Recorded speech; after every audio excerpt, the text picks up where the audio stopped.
Good morning, viewers. It's indeed a proud privilege and an honor to chair this podcast with Mr. Yogesh, who's a subject matter expert in underwater navigation, underwater communication, data sciences, and many more. He's also got a number of startups to his credit, each one of them being better than the other. Today, we shall be talking about underwater navigation and its nuances.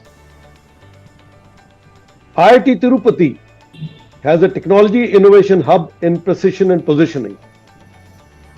It's been on our radar screen to do underwater mapping of all the possible technologies and skills that may be required for the future, and therefore on the 31st of May, a major seminar on navigating the depths, innovation in underwater navigation, enabling positioning and precision technologies in India and beyond is being held in Delhi.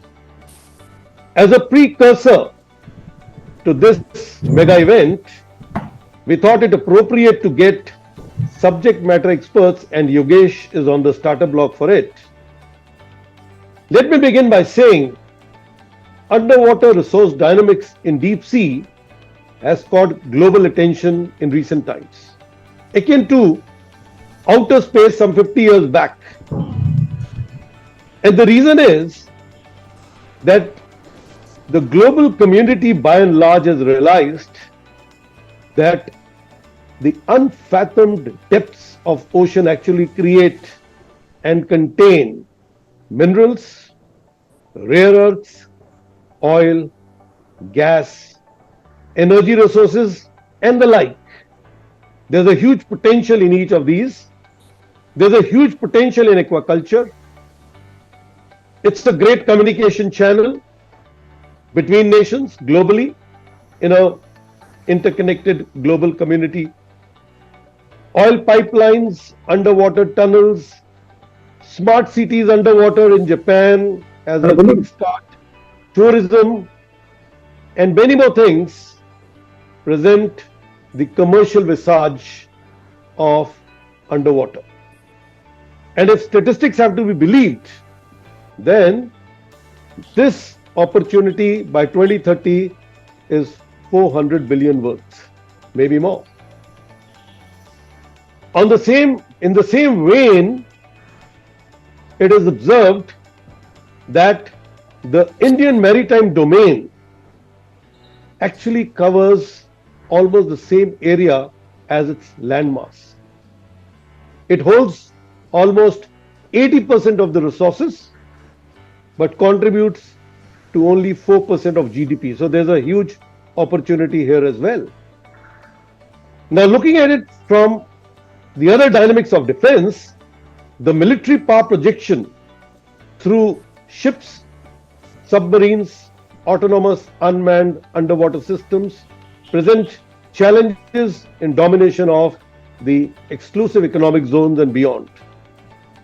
That said, underwater domain and situational awareness has unique technological challenges in precision and positioning. So the seminar will bring about a thought process on how do we look at the equipment profile, the products, future research and development opportunities, and the new skill sets that may be required. And in this podcast today, we shall review the whole big picture. I shall start by saying that as we march to become the third largest economy in the world, let's look at the commercial aspects first. This blue ocean economy is shimmering with offshore energy, extraction of minerals and rare earth opportunities, fisheries, aquaculture, and tourism as some big ticket with trillions of revenue and immense job potential to harness the youth bulge, which is our demographic dividend. And then the underwater channels are all available for tunnels, pipelines, communication channels, and what have you. So, Yogesh, with this as the geo-economical footprint, if I may say, in the offing, given your expertise and the depth of research, what do you think are the opportunities underwater right through till the seabed? So first of all, thank you, Navishkar TIH team from IIT Tirupati. Thank you everyone for having me here, inviting for such a important seminar or the podcast. The subject is really interesting, and the world is actually looking at us that how we progress on this particular subjects. So, sir, you have rightly mentioned that there are two major streams wherein we are making progress. For example, the first is there are already oil and rigs into the blue ocean and special economic zones in particular regions like ports and civilian applications, predominantly the civilian application. Uh, those applications are coming, but they need to be supplemented with the advent of the technology to really squeeze the juice out of it, I may say so, and that will give path to exploration of our blue ocean technology, whether it's a fishing, ecological monitoring, new avenues of oil and gas, new tunnels, as you rightly said. So that's one quadrant of technology adoption in underwater domain, underwater mapping. Second one relates to the military application with the geopolitical situation changing very rapidly with all our neighborhood, as everyone is aware of that. And with the naval kind of platforms, their stealth is increasing with each decade. So much so that if you analyze the signal that are generated from World War II ships, they are easy to analyze. But because of the stealth now, they are posing a lot of challenges. Even they are, in tens of kilometers of vicinity, it poses a lot of challenge. So overall, one needs to have a balance on both kind of a technology. What is important from civilian and business point of view, and then the maritime security and the coastal or the Indian Ocean region, how we play out, with the kind of existing infrastructure we have, and how we can actually, enhance them. So that is the pretext of the underwater technologies as of now. Very well said, Yogesh. In fact, I totally resonate your views when you say that on the commercial side, there is a huge geo-economic opportunity. And on the defense side, there's a huge geopolitical and geostrategic opportunity. And I think both need to be harnessed. In Correct. fact, if we look at the 2023 report, global report on firepower, they have looked at the power of the submarine fleet of major powers. And if again statistics have to be believed, they say China has 78, Russia has 70, US has 68, and this is how they would like to. These are the top three global players, if I may say, and they say that the underwater capability of these countries is immense, and it is with time it is becoming a critical aspect of power projection. Indian Navy, fortunately, is also there. We have also taken off quite well. We have been a dominant force, not only in isolation, but also as a consortium participating in multilateral security arrangements in the Indian Ocean region and in the bigger program of Indo-Pacific. I think Indo-Pacific is where the bigger challenge lies, and we shall look at it a little in a little more detail as we move on. But I think from what we have talked of till now, to my mind, if you agree, I think there is a need to fix the coordinates through a mission. And I would like to call this mission like ISRO or IGMDP, which is Indian Integrated Guided Missile Development Program, into an Indian Integrated Underwater Research and Development Program, which actually takes both the wings, the commercial wing and the military wing, to look at this domain and deep dive into it to see what is the future and how can we curate it. Could I have your views on this aspect of an integrated program? Correct, sir. You have rightly mentioned some of the examples of the ISRO, the parallel that you drew. That okay, how uh, access to such a mission critical technology is not possible without such kind of a programs is something that we really need to uh, consider here. So for overall scheme of things where we invest more into civilian applications or business applications for underwater domain, or it's a military thing, it has to have a very systematic approach, support from both government and the businesses, so that this can be taken to a next orbit. I mean, it's a very huge field, as you also aware that it involves immense efforts to do such kind of exploration.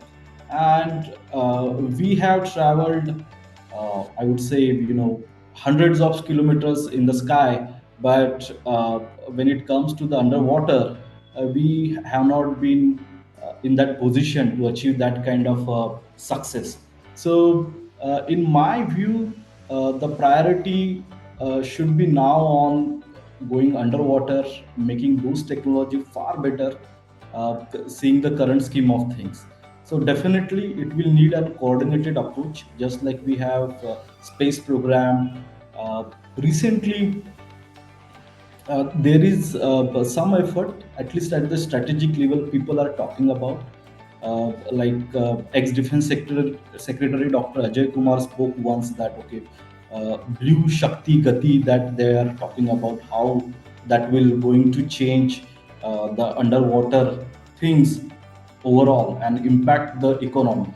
So these are very well echoed across the hierarchy, whether it's like a defense or it's a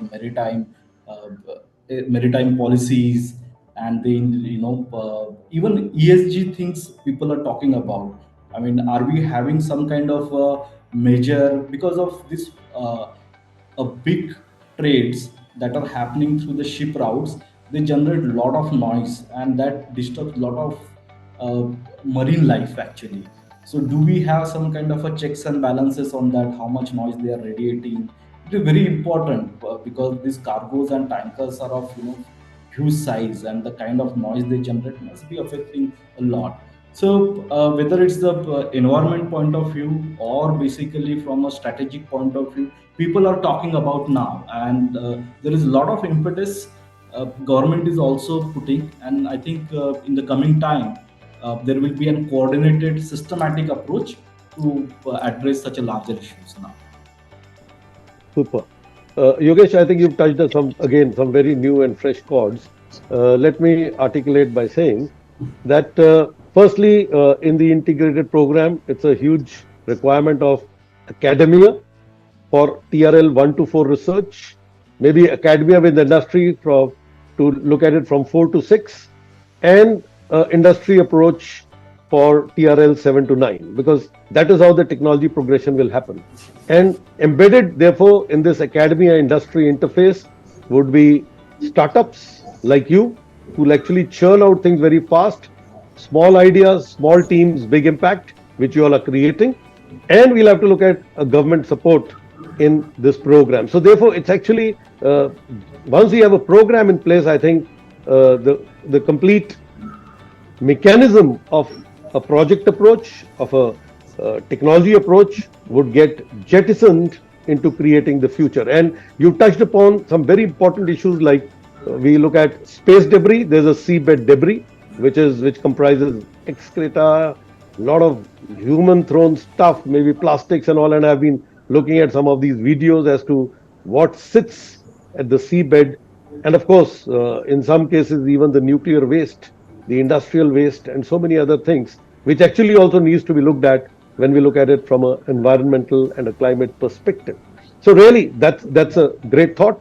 Now, given your research in the startup that you've done of over 6 years now, and maybe a total much more, maybe almost 14 years of your research in this subject, give us a little idea on what is your take on the deep tech, especially from a deep look perspective. Let's look at the deep look perspective from the surveillance detection point of view, and then we'll move on to see the other aspects. And what I'd like to bring out here is, viewers, that when we look at underwater navigation, there's a commercial exploration and a military exploration. Now, both these call for underwater domain awareness strategy. And the first level or the basic level of this strategy is sensing the undersea, sensing underwater, because after some time it becomes very opaque. And therefore, finding out the opportunities there, the threats there, and that is the domain where Yogesh is specialized. So back to you, Yogesh. Just tell us about the deep look tech landscape. So, uh, as you rightly mentioned, that this particular kind of uh, domain is very vast. I mean, you can see that it's a vast and interdisciplinary as well. I mean, if you see that the traditional one where we build the ships, they are like, people are building ships since ages, centuries back, right? They were upgraded with technology, with the evolution of World War I, two. Sonar got into the place, and then it immensely improved on various fronts. The kind of navigation they started having, then the kind of vessels that they came. We know a lot of stories about how the kind of vessels, or underwater vessels that were manufactured in World War I, II, the various movies and so many documentaries are available there. Thereafter, after that, it became quite interdisciplinary in nature, in the sense that it involves your typical electronics and communication. If you see, that whole field is specifically targeted for military applications.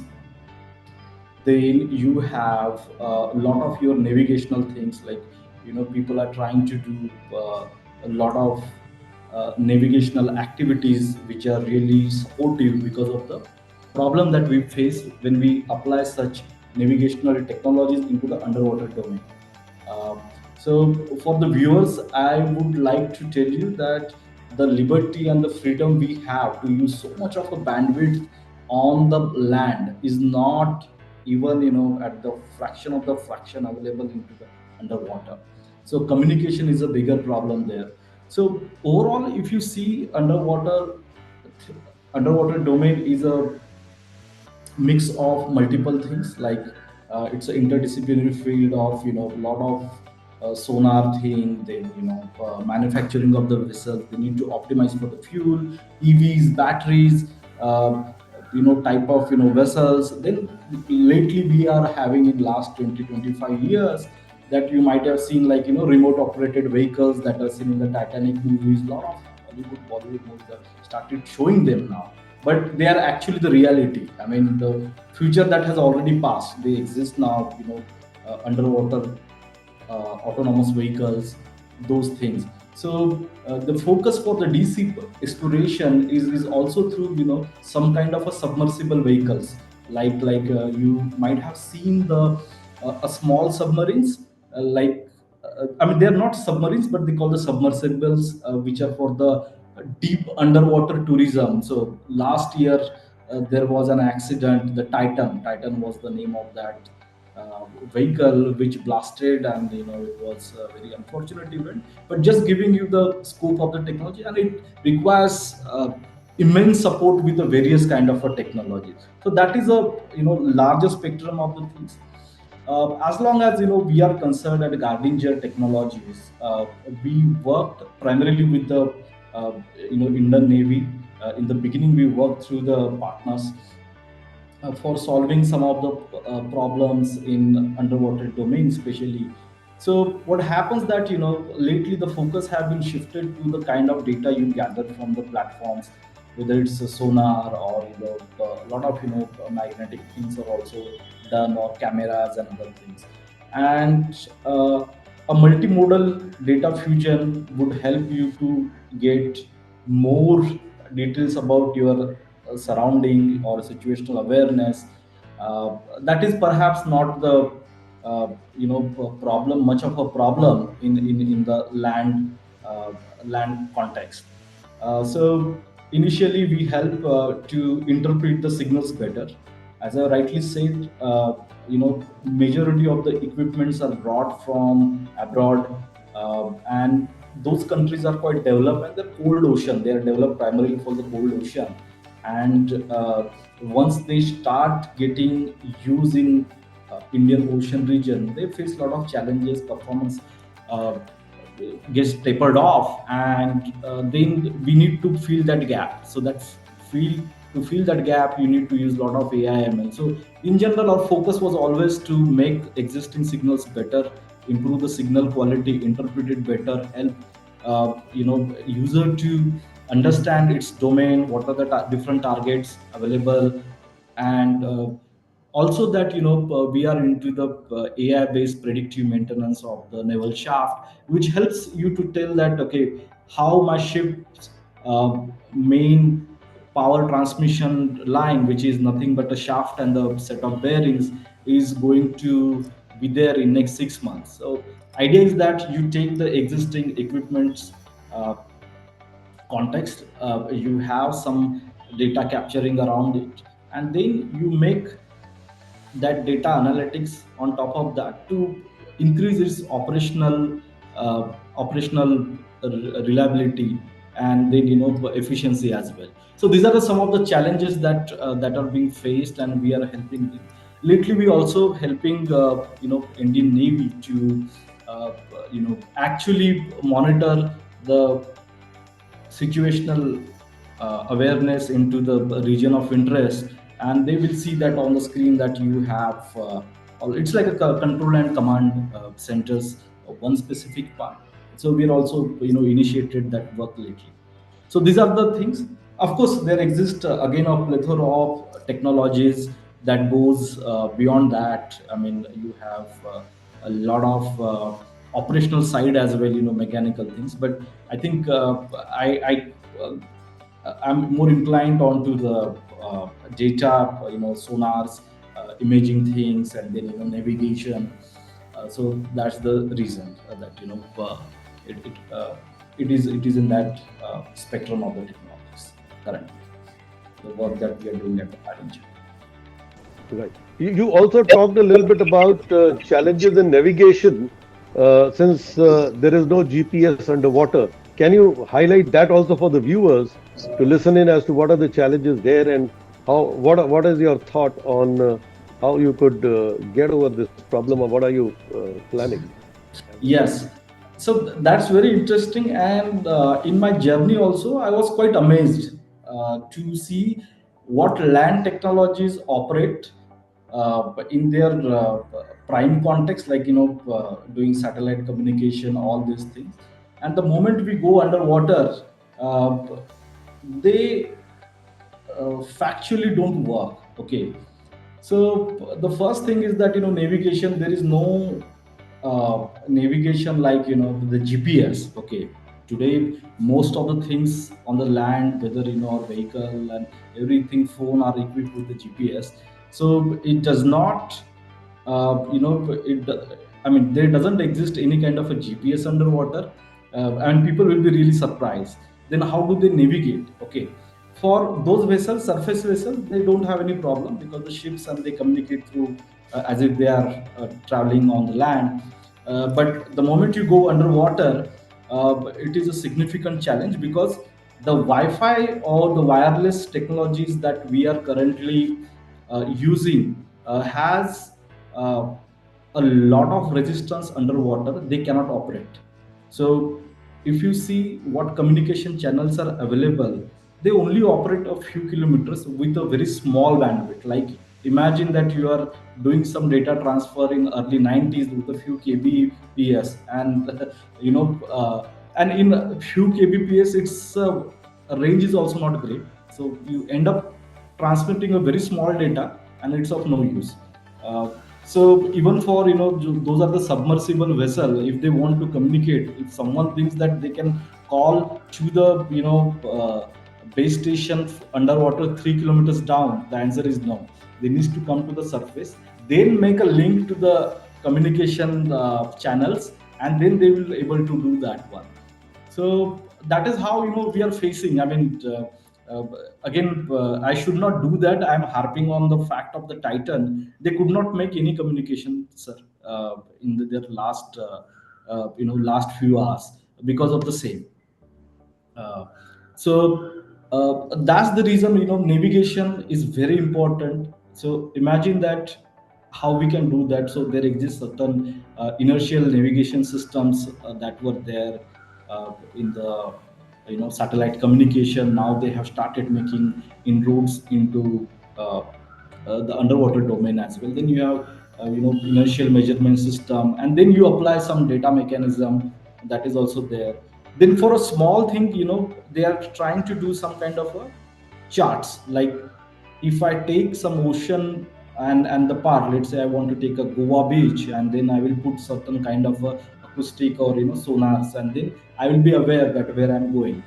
So navigation is first thing, because of the communication needs that is quite feeble. Second is detection. As I earlier said, that the operational efficiency of the equipment that we import is also challenging because of the warm water. They are predominantly meant and manufactured in the cold regions like Canada and Sweden, Norway. And uh, the moment they come into Indian Ocean, it becomes very difficult for them because of the warm water. So these are for the detection, and then since we are a very early stage, whatever surveillance or you can say the identification of the marine life or those kind of a study or exploration have not reached to that level where we can say that okay, I have enough of such exploration. I can deduce the next policy or deduce some kind of other subsequent follow-ups for those studies using those early results or the experiments that we carry out. So we lack both on the experimentation about the situational awareness, so that we are also not able to uh, precisely locate what are the different challenges uh, and what are the targets, and to allow the navigation things. So these are the some of the challenges we have, but at the same time these challenges would also need some opportunities to solve them, and I think that is where something we need to focus on. Great. Okay, so I think you covered a nice swath. And if I were to tell the viewers who are looking at what are the takeaways from a R&D perspective, the first thing itself works out is the advanced materials.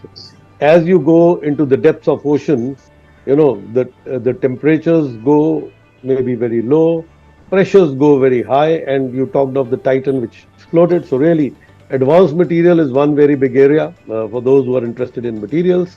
And then when you look at the depths, there's huge amount of reflection, refraction, absorption, and therefore attenuation of electromagnetic waves. And therefore, that's another area where you look at uh, hyperspectral systems rather than multispectral, because multispectral tend to be a large bandwidth swath, whereas hyperspectral, you pack more power, or you are able to pack more power into a very small, maybe 5 to 10 nanometer bandwidth. So that is the kind of bigger challenge which exists.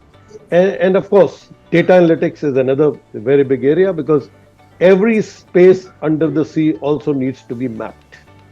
You need to map the lat, long, depth, and maybe I can increase the number of fields to what are the resources, whether it is a military object of importance, whether it's a mineral wealth, whether it is some kind of obstacle systems. So I think the data analytics is very important. And while we have the underwater domain awareness viewers, there's something called the underwater situational awareness, where you evaluate the situation in real time to something that is permanent and to something that is temporary, like submarines moving underwater. Uh, he's talked of amphibious underwater vehicles. So all these things are a moving platform, and therefore you need to have these. And this calls for a deep look capability. I get back to the deep look from a military perspective, because while one level is the commercial, the second level of our strategy has to be, you know, of the deep look. Firstly, doing the deep look and making sense of the data generated to plan security strategies and resource utilization plans. And all this has to be on a big data platform. Really, the platform also has to be big data, because there'll be imagery, there'll be so much different types of data and a humongous amount of data which will move in. And therefore, given your startup mission, Yogesh, you called it Gardinger. Can you give us a complete sense of how do you look at this underwater domain through your startup venture? Looking at the complete bandwidth of imagery, of detection, and of data management. To you, Sure. Yogesh. Yeah. So Gardinger's mission is to develop uh, long-lasting products, and that will ultimately should deliver value to the end clients. That is our mission, and it includes a lot of R&D based products. The spectrum is there, and we know that what we need to do in terms of the products that are mostly on the emerging technologies and the emerging fields.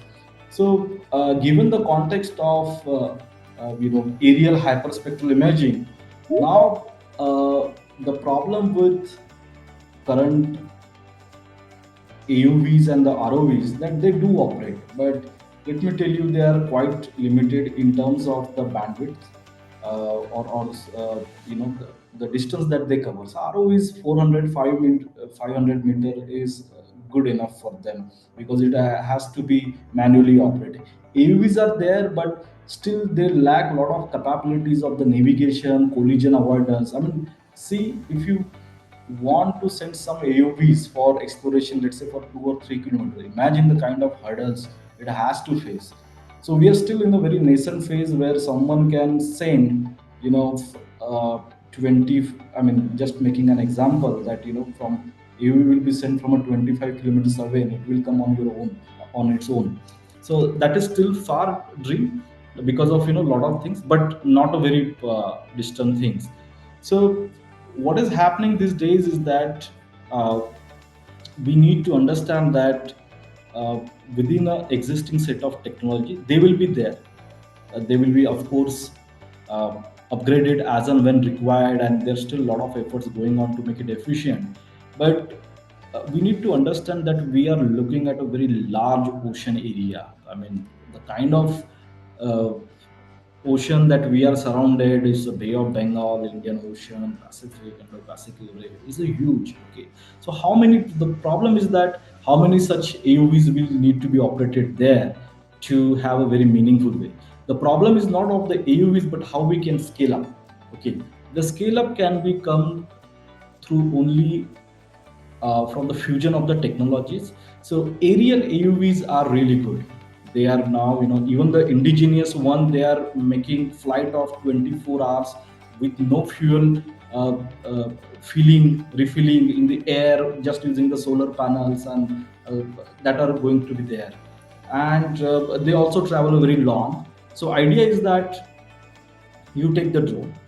Conventionally we can use satellite communication through their electro optical cameras, what geospatial guys are doing and other things, but they are very far located in the sky, so resolution and other things they cannot come quite closer to the ocean. So idea is to fuse that. Okay, you take the aerial AUV, and then you have these EO cameras which are commercially off the shelf now. Okay, the multi hyperspectral imaging cameras. You basically customize those wavelengths for which you can see far deeper. And idea is that you will let those drones fly from almost like a few hundred meters, maybe 50 meters, 100 meters, or 200 meters, and that will give you a lot of situation, what's going under water. You can detect the shipwrecks. Then you can detect various school of fish.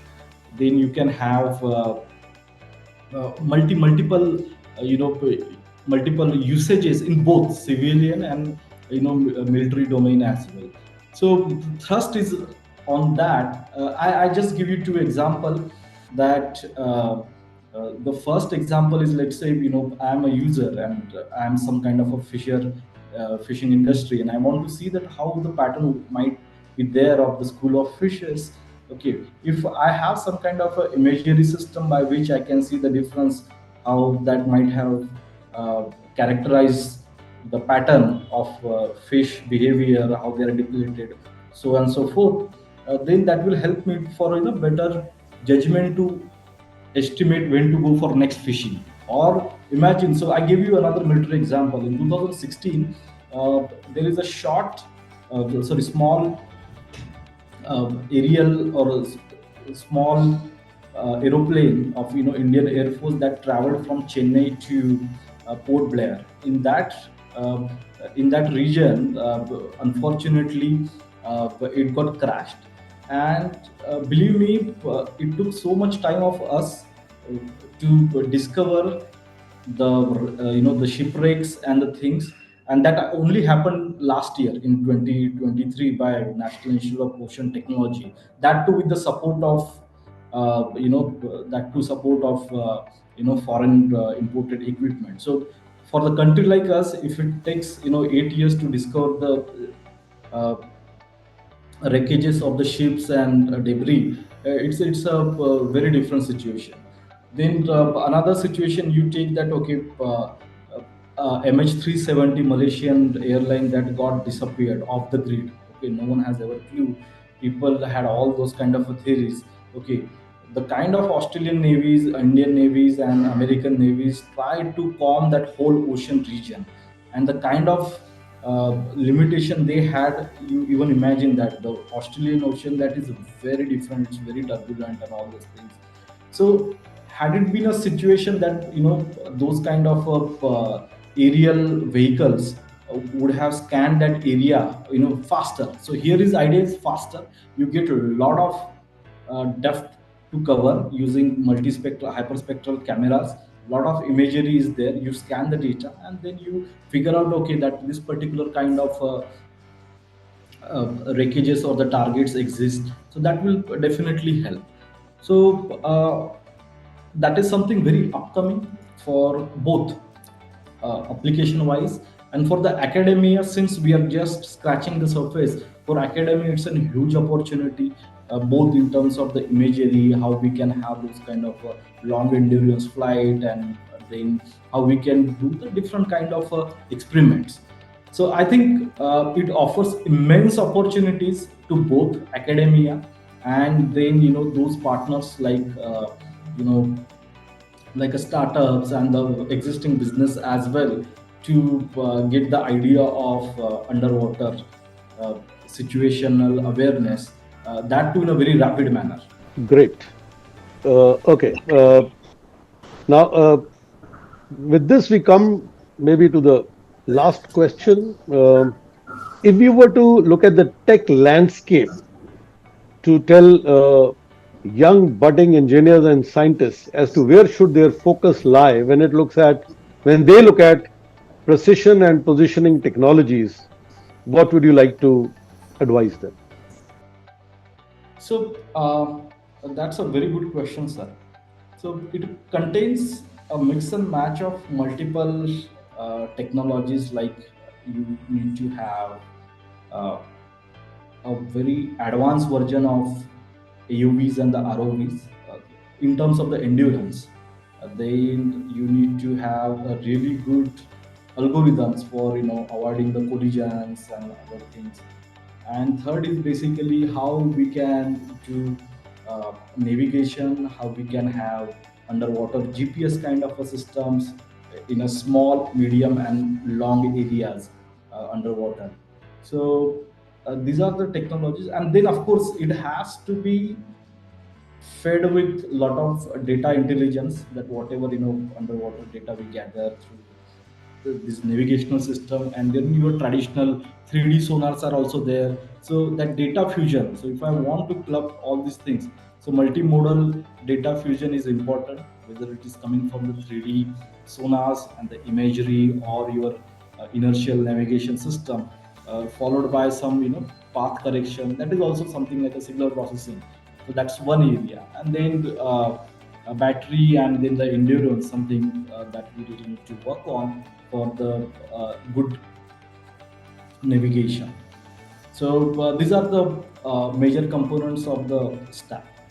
Of course, there contains a lot of other things, but these are the things that we need to consider as long as uh, the early researchers or the students that they want to foray into this field. Thank you, Yogesh. I think that was very comprehensive. Viewers, for all those of you who evince interest in this area of precision and positioning underwater technologies, it'll be a great idea to get in touch with the IIT Tirupati Technology Innovation Hub, because that is where we are actually curating the next gen technologies for precision and positioning, with underwater as one of the focus, not the only focus. So we talked of, you could look at hyperspectral sensors, hyperspectral imaging, hyperspectral uh, sensing. So these are some areas in which we look at narrow bandwidths, a large number of sensors to get the impact. So that is one very good area. We could look at inertial measurement units and inertial navigation systems, which can really help in carrying out navigation as you go deep dive into it. Then Yogesh spoke about underwater unmanned autonomous underwater vehicles, another great area. And you could look at embedding either hyperspectral sensors or maybe even the synthetic aperture radar to get a deep look inside. 3D sonars is another area, and as you increase the number of platforms, multi-platform, multi-sensor data fusion he talked of, that's another great area. We can look at some oceanography and hydrography studies, which are very, very important from a marine perspective, from a minerals perspective, and a submarine-based equipment from a defense perspective. So really speaking, there is a huge amount of uh, opportunity, I would say, that lies ahead of us. And it is now upon us to harness this potential.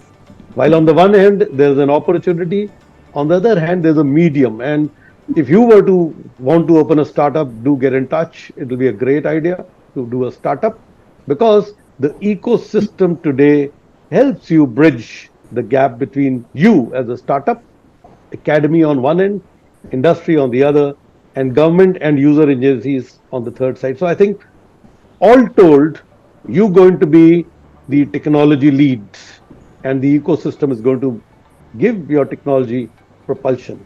With that, we bring this podcast to an end. Thank you, Yogesh. It's been a pleasure listening to you, and thank you for your good work.